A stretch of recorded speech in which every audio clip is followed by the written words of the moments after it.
Hi, this is Todd Ballinger. Hope you're doing well. I'm pretty excited to bring you our newest version of our Bar Smart analysis. This has taken us about a month. You could really say it's taken about 20 years, but the last month has been looking at a first version of coding in what we would consider to be the best practices for you as a loan officer. If I was going to take all of my experience and my advice and put that into something that would provide you some of the best options, the best solutions and strategies as you are creating a plan. That's what we've started to do.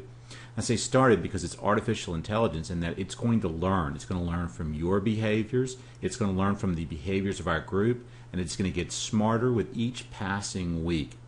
So what I'm going to do is I'm going to share with you, if I could, some of the key things that we've done to make this happen for you.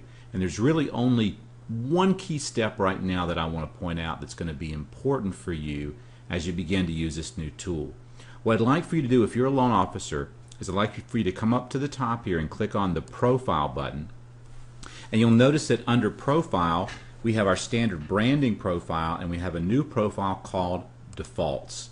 When I click that Default button, you'll notice what we now have the ability to do here is every program that you want listed as an option when you're creating a plan is here. You'll see some new features coming in here where you're going to have the ability to set up your ARM rates and cap rates and indexes and things, but for right now we've got all the active loan programs. So if you don't offer a 1-month fixed ARM right now, simply unclick that and it will no longer appear in your drop down list, so it'll make your list a little bit cleaner for the products you have available. Now what you're going to want to also consider here is putting in your current interest rates for each of the different products that you offer.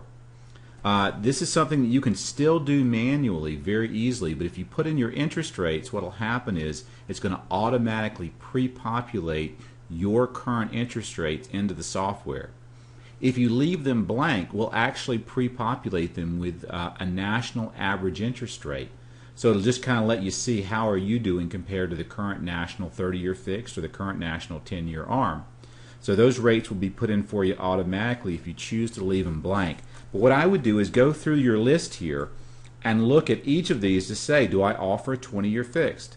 Do I offer a 10-year fixed? If you only offer a 15 and a 25 and a 30, which you'll notice is always going to be an option, it's sort of our standard default, then you can go through and subtract anything that you don't currently. I don't do HELOCs today. And you'll go through and just click anything that you don't want to use.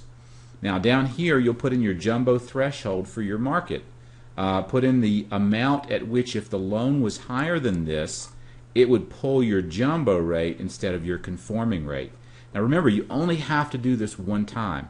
You can come back at any time and edit your defaults. But what I'd like for you to do first is to go through and set these defaults up. What is the typical property tax rate in your market? What is the typical homeowners insurance rate?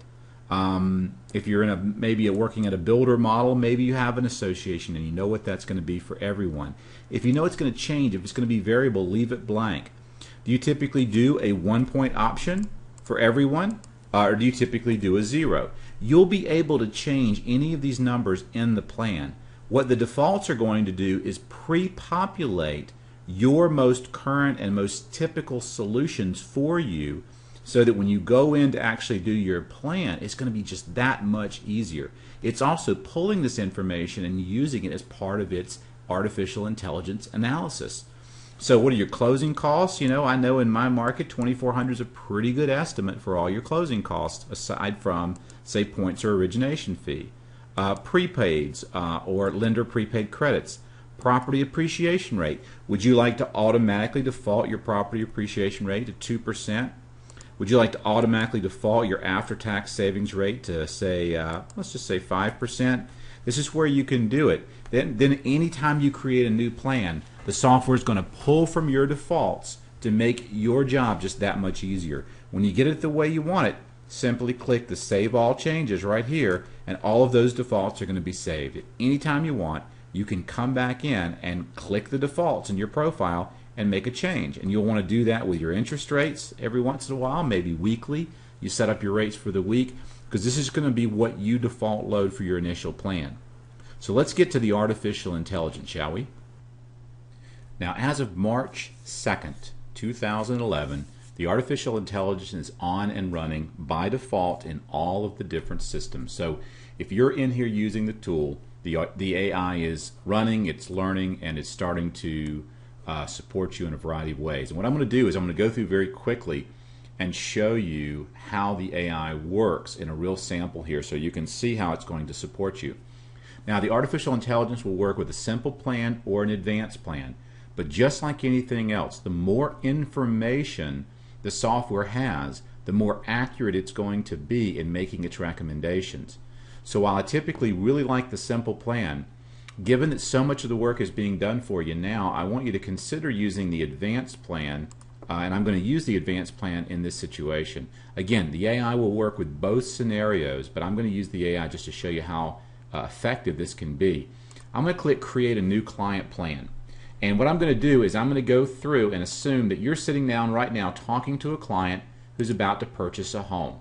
And I'm going to input all of this information. So we'll use the magic of time-lapse here. I'll hit the pause button, I'll input the information, and we'll show you what I've done.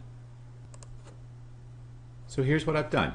I've put in 128 Ridgemont Street. It's a purchase pre-qual. This is actually a property that they're renting now that they want to purchase. Jim and Sandra Preet in Raleigh, North Carolina. I put in their basic information. They're meeting with a realtor on Friday. The contract price is $165. The gross income is $85. Their tax bracket is $30. And note I put in their current rent, which is their current liability. They don't own a home today. They're paying the landlord $900 a month. Just a quick tip while we're here, always remember to click your calculator next to rent and put in an inflation adjuster. I usually use around 2.5% because their rent's not going to stay the same. It's going to go up over time, and you want to reflect that in your analysis. They also have a credit card, MBNA, 12.5%, $5,000, and they're paying $100 a month on that. That's all their liabilities. Their key objective, can we purchase the home with our current savings and keep the payment below $1,000 per month? So in other words, they're trying to keep their payment around what they're spending today. On the existing house, they're not selling a house. On additional resources, they have $40,000 they've saved for the purchase.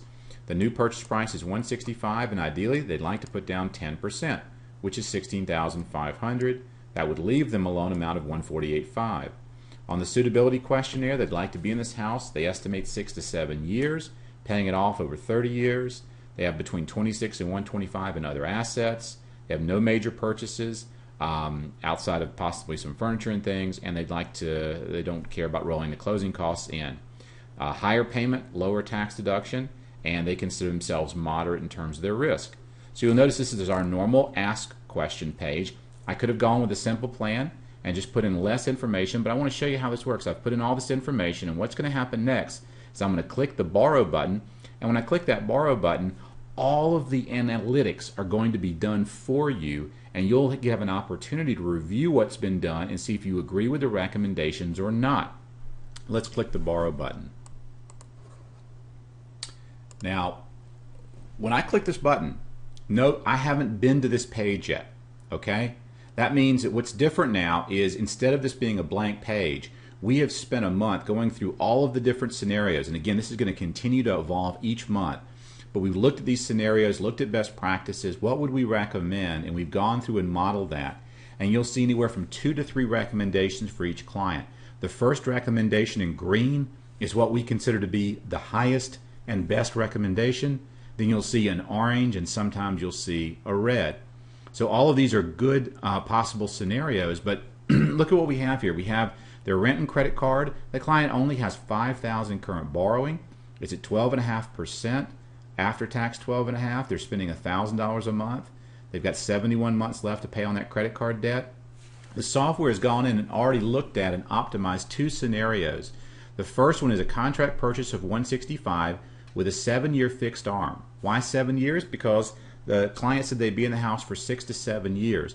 That was providing a lower rate. The software will look for the lowest possible rate for the minimum term, meaning that if the 30-year fix today was below 7 years, it would recommend the 31st. But you'll notice the second alternative recommendation is a 30-year fixed, and that interest rate is higher. So it's going to go ahead and recommend the 7-year first. You'll notice it's even smart enough to recommend that the client do an 80% first and a 10% second to avoid mortgage insurance.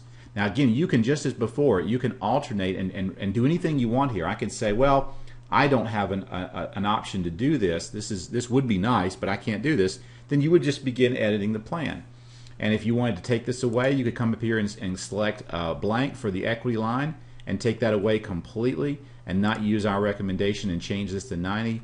And the only thing you need to do then is add in your mortgage insurance here on the payment tab. You put in your mortgage insurance.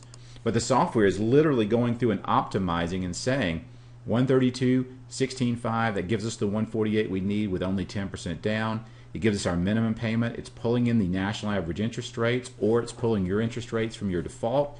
It's pulling in all of your default estimates for property taxes. If you know the actual property taxes are 165, then that's where you just simply click 165 and everything has been changed for you on this particular page. It's that easy.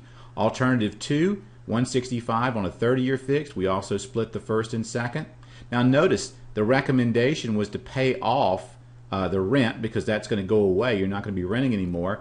And the credit card is also being recommended to be paid off. So the software has actually looked at their current borrowing and said their current interest rate for this borrowing is higher than their cost for their mortgage, and is also seeing if they have cash available. Because they have $40,000 available in cash at closing, they could afford to pay this off. So again, all of this has been done for you. Look at alternative 1, 7-year fixed ARM, loan amount's 148, down payment's going to be 16500. That's 10%. I have a default of no points. I have a default of 2,400 in closing costs, so it's pulled all that in. So I have closing costs of 2,400. I'm paying off the credit card debt of 5,000 at closing. So it's saying the cash needed to close is 23,900. I have 40,000 available. That leaves me 16,100. So in both scenarios, the software is optimized to show if you don't buy this house, you'll have 40,000 left over. If you do, in either of these two scenarios, you'll have 16,100 left over. And again, you can override any of the artificial intelligence that's been created here, any of the scenarios. But imagine interviewing your client and going to this page and having this completely optimized for you. In the second session here, you'll notice we've gone through and compared the pre-tax and after-tax payment. Their actual payment now is $1,000 a month after tax. With this new scenario, it's going to be about $712 or $751. That means this green number says they're going to have an extra $288 a month in positive cash flow buying this house, or positive $249. So in the spirit of answering our questions for the client, do they have the money to buy the house? Absolutely. They have enough to buy the house and they'll have money left over. Can they afford the monthly payment? Absolutely. Their payment is going down. And remember, you've always got your LTV. You got your front ratio and back ratio here, front ratio and back ratio, your LTV, everything looks good. The last question is this a good financial decision for them over time?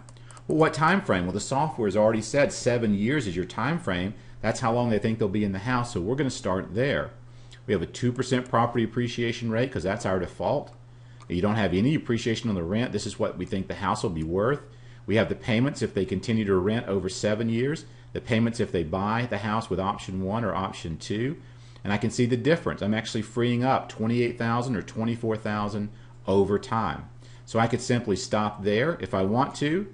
If maybe I was working with a financial advisor in this situation, I could come down and look at my savings rate and decide if this makes sense for that client to actually prepay that money, or are they better off saving that money. And in this case, at a 5% after-tax savings rate, the client would actually be better off going ahead and saving that money over time.